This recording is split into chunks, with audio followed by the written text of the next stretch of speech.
Mazel Tov. We're by the bris of Mendy Lisson's son, Yehuda Leib, ben Menucha Rachel, and Menachem Mendel Lisson.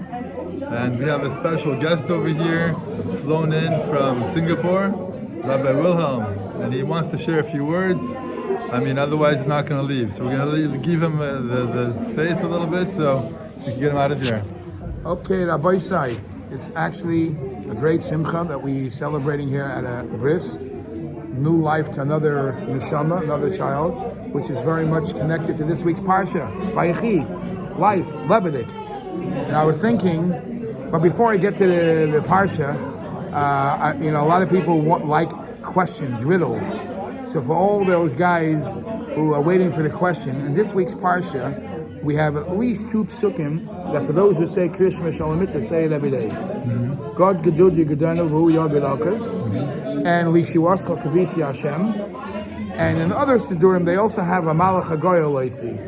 But that's not Nabi Minig. But what's specific for all the listeners, why specifically are these psukim chosen to be said for Krishma Shalamita? And there's the whole puzzle. God, and others do it with Shashcha Kavisi Hashem. They go Shashcha Kavisi Hashem, Hashem Kavisi Lishashcha. What's going on? What's specific about these psukim? Okay, that's the question of the day. Now, the name of the parsha is Vayechi, life. What's life all about? So I have a student out in Japan, his name is Moshe Chaim. He told me an English saying, every day above ground is a good day.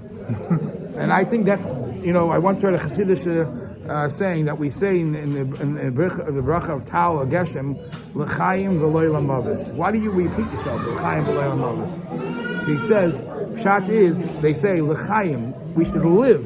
And not only loy lamavis, we're not dead. In other words, we're not alive because we're not dead. Our life, you're really alive. It's my time. It should be life with a purpose. So, what is the purpose of life? Here, Baruch Hashem, we celebrate a simcha. What do you see? This the connection of life and simcha, and in this week's parsha. So, I think there's two lessons that you learn from this week's parsha. Number one, if you look into the water and you see fish swimming, you could easily see what's a living fish and what's a dead fish. When the water is flowing, the fish that's floating with the stream is a dead one.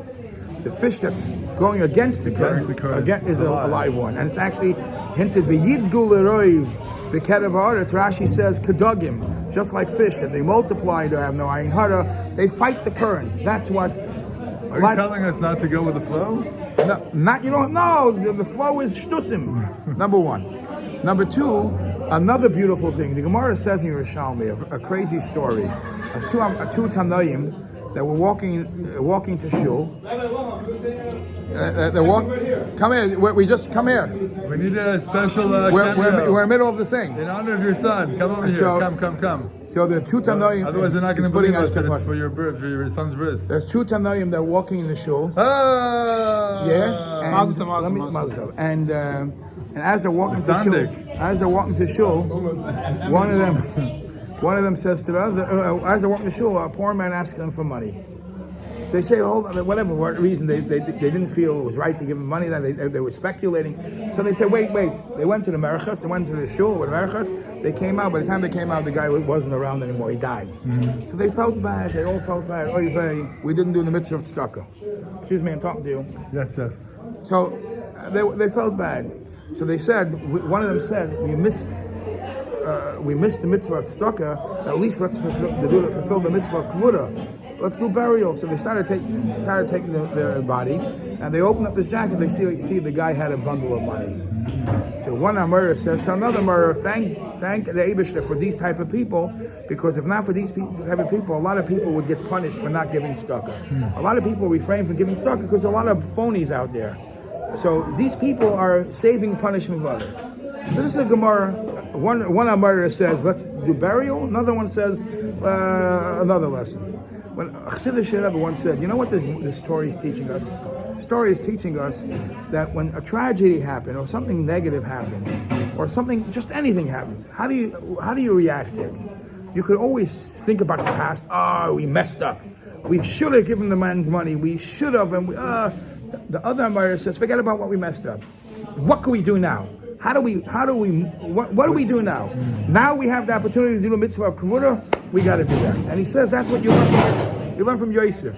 Yosef and his mother Rachel, both of them, had reasons to have grudges and animosity against. Rachel had a problem with her sister having children. She didn't.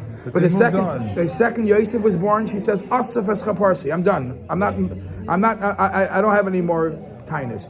When Yosef has a story with his brothers, he says, "Okay, va'ata, and now past is a past. L'michya shalachari. I have a job to be done. I have a job to do. Don't get stuck on the past.